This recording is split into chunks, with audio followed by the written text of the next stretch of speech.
Fillimi i javës ka sjellë një fluks të shtuar televizjeve në kufirin Kosovë-Shqipëri. Komjera qytetar po i drejtohen Bregdetit shqiptar për të kaluar pushimet verore.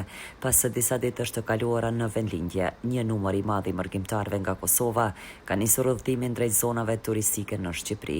Mes tyre ka dhe shumë pushues që jetojnë në Kosovë dhe kanë zgjedhur Bregdetin shqiptar për pushimet e muajit gusht. Në pikën e kalimit kufitar Morin janë vërë në funksion të gjitha sportelet, ndërsa autoritetet kufitare po punojnë me procedurë të përshpejtuar për të përballur fluksin automjeteve dhe udhëtarëve. Procedura lehtësuar zbatohet për automjetet me targa të hoja, të cilat në pjesën më të madhe u përkasin mërgjimtarëve të Kosovës, ndërkohë automjetet me targa të Kosovës dhe Shqipërisë kalojnë pa kontrolle kufitare në bazë të marrëveshjes për lehtësimin e lëvizjes mes të dyja vendeve. Pavarësisht numrit të madh të automjeteve, situata në kufi mbetet e qetë dhe menaxhueshme. Pritjet nuk i kalojnë 5 minuta, ndërsa qarkullimi zhvillohet normalisht falë organizimit të autoriteteve kufitare.